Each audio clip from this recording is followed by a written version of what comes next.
ये कहानी उस दौर की है जब पूरे देश में अचानक लॉकडाउन को लागू कर दिया गया था। जो जहां था वहीं थम गया था। शहरों की रफ्तार रुक गई थी। जिंदगियां जैसे मानो ठहर सी गई थी। उसी दौर में कोलकाता शहर में एक युवक रहता था जो करीब 750 किलोमीटर दूर अपने गांव से रोजी रोटी कमाने आया हुआ था।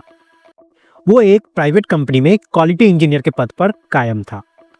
सब कुछ ठीक ठाक चल रहा था, लेकिन तभी अचानक लॉकडाउन लग जाता है और वो फंस कर वहीं रह जाता है। घर लौटने का कोई रास्ता नहीं था, साधन बंद थे और समय अनिश्चित हो गया था। उसी दौरान पास ही रहने वाली एक लड़की की नजर उस पर पड़ती है। एक दिन उसने सहजता से पूछ लिया, तुम अपने घर नहीं गए? युवक ने उदासी भरे स्वर में कहा, कोशिश तो की थी लेकिन पहुंच नहीं पाया। अब यही से इस कहानी ने एक नया मोड़ लिया। उस लड़की को उस युवक पर दया आने लगती है। वो देखती थी कि उसे ना तो ढंग से खाना बनाना आता था और ना ही अकेले रहने की उसे आदत थी। धीरे धीरे वो उसकी मदद करने लगती है। कभी वो उसके लिए खाना बनाकर लाती, तो कभी वो उसके कपड़े धो देती, तो कभी उसके रहने सहने में हाथ बटा देती। वक्त के साथ दोनों की दोस्ती गहरी होती चली गई और बातों बातों में अपनापन यहाँ पर बढ़ने लगता है और पता ही नहीं चलता है कि कब ये दोस्ती प्यार में बदल जाती है। लेकिन इस रिश्ते के बीच एक बड़ी दीवार थी। लड़की मुस्लिम परिवार से थी और लड़का हिंदू परिवार से। आखिरकार युवक ने फैसला कर लिया कि वो इस लड़की के साथ अपनी जिंदगी किसी भी कीमत पे बिताएगा। उसने अपने परिवार को फोन करके साफ साफ सारी बात बता दी कि कोलकाता में एक लड़की है जिससे वो बेतहा प्यार करता है और उसी से शादी करना चाहता है। लेकिन जैसे ही परिवार वालों को यह पता चला कि लड़की मुस्लिम है, तो घर में हंगामा मच जाता है। माता पिता और बहनों ने एक सुर में कहा, यह रिश्ता हमें किसी भी कीमत पे मंजूर नहीं है, और परिवार ने इससे साफ साफ इनकार कर दिया। लेकिन युवक अपनी जिद पर यहाँ पे अड़ा रहता है। उसने कहा, यह मेरा बहुत ज्यादा ख्याल रखती है और इससे बेहतर जीवन साथी मुझे कभी मिल नहीं सकती। लेकिन जब परिवार वालों ने एक बात नहीं सुनी, तो दोनों ने कोर्ट मैरिज कर ली। प्रेम विवाह हो गया और घर वाले देखते ही रह गए। वो उनका इकलौता बेटा था, लेकिन जब उसने उसकी बात नहीं मानी तो घर वालों ने उससे दूरी बना ली। जब भी वो अपने माता पिता या बहनों से फोन पर बात करता तो उसे तानों का सामना करना पड़ता। कोई कहता कि अब तो तुम नमाज पढ़ना भी सीख गए होगे, तो कोई कहता कि अब तो तुम उनकी धर्म की सारी बातें सीख रहे होगे। हर बात में जहर घुला हुआ होता था। लड़का हर बार समझाने की कोशिश करता कि माँ बहन, मेरे यकीन करो, उसने सब कुछ छोड़ दिया है, ये पूजा पाठ करती है, हमारे धर्म के अनुसार ही रहती है। लेकिन घर वालों को उस पर कोई भरोसा नहीं होता है। अब यहाँ किसी ने ये नहीं सोचा था कि ये ताने एक दिन इतनी भयानक शक्ल ले लेंगे कि इसका अंजाम बहुत खौफनाक होगा, जिसमें 2 बेरहमी से कत्ल कर दिए जाएंगे। नमस्कार, मैं मुकेश। आज की अच्छी घटना मैं आपको सुनाने जा रहा हूँ वो उत्तर प्रदेश के जिला जौनपुर की है। जौनपुर जिले का जाफराबाद थाना और उसके अंतर्गत अहमदपुर पुरानी गोदाम इलाके की यह सच्ची कहानी है। दरअसल बनारस में रहने वाली एक महिला थी जिसका नाम शकुंतला था। वे रोज सुबह शाम अपने भैया श्यामलाल और भाभी बबीता देवी से फोन पर बातें किया करती थी। श्यामलाल की उम्र करीब 62 साल थी और बबीता देवी की उम्र लगभग 60 साल के आसपास। तारीख थी 9 दिसंबर 2025।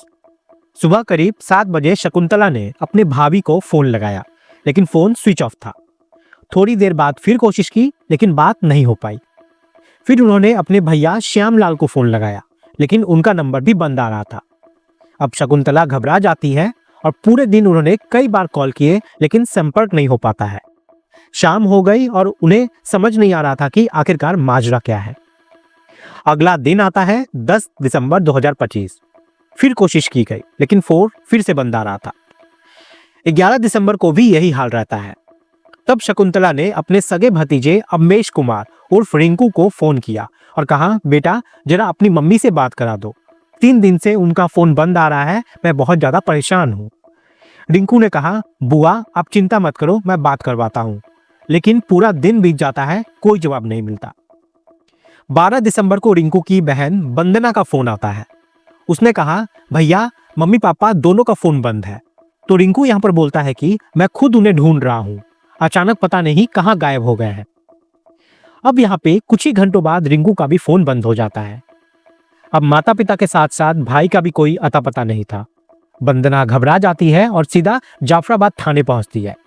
उसने पुलिस को बताया कि उसके पिता श्यामलाल, माँ बबीता देवी और भाई अम्बेश कुमार तीनों लापता हैं। पुलिस ने तुरंत एफआईआर दर्ज की और नंबरों को सर्वेलेंस पे लगाया। सीडीआर निकलवाई गई लेकिन कोई ठोस सुराग नहीं मिलता है।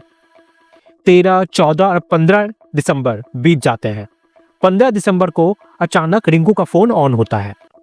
उसने सबसे पहले अपनी बहन वंदना को कॉल किया और कहा, घर के ताले पर एक और ताला लगा हुआ है, क्या उसकी चाबी तुम्हारे पास है?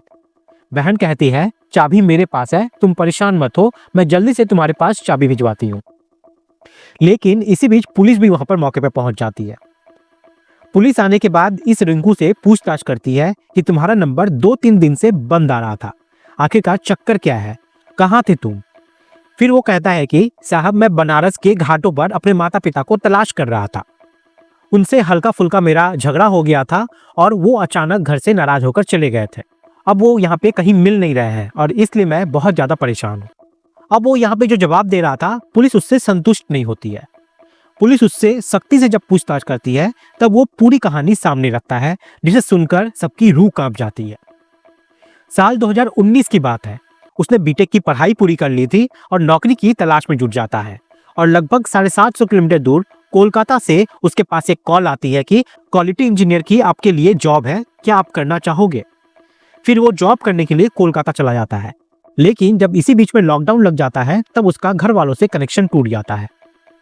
इसी बीच में पास में ही रहने वाली एक लड़की होती है जो कि ब्यूटी पार्लर पर काम करती थी। अब इन दोनों में नजदीकियां बढ़नी शुरू हो जाती है। कब उन दोनों में दोस्ती हो जाती है और दोस्ती प्यार में बदल जाती है, कुछ पता नहीं चलता। यहाँ लड़की मुस्लिम होती है और लड़का हिंदू होता है। लड़की के परिवार वालों में ज्यादा कोई लोग नहीं थे, इसलिए कोई ऐतराज नहीं करने वाला था। लेकिन लड़के के परिवार में ज्यादातर लोग थे जो ऐतराज करने वाले थे। चाहे उसकी बड़ी बहन वंदना हो, चाहे अर्पणा हो या फिर सपना हो। 3 बहनें होती हैं और वो इकलौता भाई होता है। पिता उसके रेलवे में लोको पायलट होते हैं और माँ उसकी गृहिणी होती है। सभी ने साफ साफ इनकार कर दिया कि मुस्लिम लड़की हमारे घर में किसी भी कीमत पर नहीं आएगी। अब इसके बाद लड़के ने उस लड़की से प्रेम विवाह कर लिया कोर्ट मैरिज के द्वारा। अब परिवार वाले कहते हैं कि तुमसे अब हमारा कोई नाता नहीं, कोई रिश्ता नहीं है, और ऐसे ही यहाँ पे वक्त बीतने लगता है। उधर रिंकू को पहले एक बेटी पैदा होती है और फिर एक बेटा पैदा होता है। फिर उधर 30 जून 2025 को लोको पायलट से उसके पिताजी रिटायर हो जाते हैं। जब लड़का अपने पिताजी के रिटायरमेंट में आया हुआ था तो उसने साफ साफ कहा गया कि अपनी पत्नी से तुम तलाक ले लो और वहां से उसे छोड़कर तुम यहाँ पे आ जाओ और हमारे साथ रहो। आखिरकार लड़के ने उस लड़की से बातचीत की। उसने लड़की से कहा, मेरे घर वाले तुम्हें एक्सेप्ट करने को तैयार ही नहीं है, मैं करूँ तो क्या करूँ, मुझे कुछ समझ में नहीं आ रहा, और हमारे अब 2 बच्चे भी हो चुके हैं। लड़की यहाँ पे थोड़ी भावुक हो जाती है और कहती है कि ठीक है, अगर तुम जाना चाहते हो तो चले जाओ, लेकिन मैं अपने बच्चों का भरण पोषण के लिए क्या करूंगी? कुछ पैसों का इंतजाम तुम मेरे लिए यहाँ पे कर दो और तुम चले जाओ। दोनों में आपस में एक सहमति बन जाती है और सहमति बनने के बाद बात तय होती है कि 1 लाख का तुम इंतजार कर दो और तलाक ले लो। मैं अपने बच्चों के साथ ब्यूटी पार्लर का काम शुरू कर दूंगी और बच्चों की परवरिश मैं खुद कर लूंगी। जैसे ही उस लड़की ने ये बात कही, अम्बेश कुमार उर्फ रिंकू अपने घर जाकर परिवार वालों से बातचीत करता है। अपनी माता से, अपनी बहनों से बात करता है और कहता है कि लड़की तैयार तो है लेकिन वो 1 लाख रुपए मांग रही है। अब यहाँ पे ये सब बात सुनने के बाद घर वाले कहते हैं कि ये तुम्हारा ही फैलाया हुआ रहता था, तुम ही समझो, हम अपनी तरफ से कोई पैसे नहीं देंगे। अब इस पैसे को लेकर रोज घर में आए दिन कुछ न कुछ कहासुनी होती रहती थी। अब 8 दिसंबर 2025 की शाम लगभग 7 बजे के आसपास का वक्त हो रहा था। बेटा अपनी माँ से पैसे की डिमांड करता है तो माँ को गुस्सा आ जाता है। माँ ने उसको पकड़ा और धक्के मारते हुए घर से बाहर निकाल देती है और कहती है कि तुम घर से बाहर निकलो। जब बात घर से बाहर निकलने की आती है तो लड़का अपनी माँ से कहता है कि तुम भूल रही हो कि ये घर मेरा है, तुम इस घर में मेहमान हो। अब माँ यहाँ पे पूछती है कि तुम मालिक कैसे हो गए और मैं मेहमान कैसे हो गई? तब यहाँ पे लड़का जो है वो याद दिलाता है कि राम नारायण का नाम तो तुमने जरूर सुना होगा। दरअसल राम नारायण उस लड़के के नाना जी होते हैं। बचपन में ही उस लड़के के नाना ने उसे नवासा कर दिया था, यानी कि अपना पूरा घर उस लड़के को दे दिया था। इसलिए उसने कहा कि ये घर मेरा है, मेरे नाना ने मुझे दिया है, इसलिए तुम यहाँ से निकलो। और ये कहते हुए उसने अपनी माँ को धक्का मारा। माँ को गुस्सा आ जाता है और माँ ने एक के बाद एक कई थप्पड़ उस लड़के को जड़ देते हैं। जैसे ही माँ ने थप्पड़ जड़े, लड़के को भी यहाँ पे गुस्सा आ जाता है और पास में ही एक सिलबट्टा रखा हुआ था। वो पूरी ताकत के साथ उस सिलबट्टे को उठाता है और उससे माँ के सर पे मार देता है। माँ एकदम जमीन पे गिर जाती है और तड़पने लगती है। इसी बीच में उसका पिता यानी कि श्यामलाल भी मौके पे आ जाता है। फिर अम्बेश कुमार उर्फ रिंकू ने अपने पिता को भी ठीक वैसे ही बिल्कुल सिलबट्टा मारा जैसे अपनी माँ को मारा था। पिता भी और माँ भी दोनों जमीन पे गिर जाते हैं और दोनों तड़पने लगते हैं। फिर वो लोहा काटने वाली एक आरी लेके आता है और आने के बाद अपनी माँ के पैरों के हिस्से को काटना शुरू कर देता है। जैसे ही वो काट रहा था तो पिता ये देखकर रोने लगते हैं, चीखने लगते हैं, चिल्लाने लगते हैं। अब यहाँ पे रिंकू को लगता है कि शायद इनकी चीखने की आवाज कहीं बाहर न पहुंच जाए, इसलिए उसने एक रस्सी का इंतजाम किया और अपने पिता का तब तक गला दबाया जब तक कि उनकी मौत नहीं हो जाती। फिर उसने अपनी माँ और पिता के 3-3 टुकड़े करके उसे प्लास्टिक के एक बोरे में रख देता है।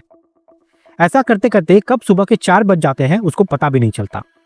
वो अब यहाँ से उठता है और उठने के बाद सारे सामान को अपनी गाड़ी की डिक्की में रखता है और फिर सीधा लगभग वो यहाँ से 8 किलोमीटर दूर पहुंच जाता है गोमती नदी के बेलवा घाट पर। और बेलवा घाट पर पहुंचने के बाद उन लाशों को वो फेंक देता है और फिर वापस अपने घर आ जाता है। अब जब ये पूरी कहानी वो सुना रहा था पुलिस वालों को, तो ये सुनाते वक्त वो रो रहा था और पुलिस वाले यहाँ पे एकदम सुन्न हो गए थे पूरी कहानी को सुनकर। जब घटनाक्रम का खुलासा होता है तो तीनों बहनों को यकीन नहीं हो रहा था, बुआ को यकीन नहीं हो रहा था और जो लगभग 750 किलोमीटर दूर बैठी हुई उसकी पत्नी होती है उसको भी यकीन नहीं हो रहा था कि उसने कुछ इस कदर भयंकर घटनाक्रम को अंजाम दिया है। उससे पूछा जाता है कि तुमने ये सब क्यों किया, तो वो कहने लगता है कि मुझे खुद नहीं पता कि मैं क्या कर रहा था, क्यों कर रहा था और ये सब कैसे होता चला गया। दोस्तों, इस कहानी को सुनाने का मकसद किसी की भावनाओं को ठेस पहुंचाना नहीं है, बल्कि ये समझाना है कि रिश्तों के फैसले भावुकता में नहीं, समझदारी से लेने चाहिए। एक गलत फैसला सिर्फ एक इंसान की नहीं बल्कि कई जिंदगियों को बर्बाद कर देता है। अंत में आप सबसे यही अपील है, अपने रिश्ते को संभाल कर रखें, संवाद बनाए रखें और गुस्से को कभी भी अपने ऊपर हावी ना होने दें। इस पूरी घटनाक्रम को सुनाने का उद्देश्य किसी को परेशान करना नहीं, किसी का दिल दुखाना नहीं, बल्कि आपको जागरूक करना है, आपको सचेत करना है। आप सब लोग अपना ख्याल रखें, सुरक्षित रहें। जय हिंद, जय भारत।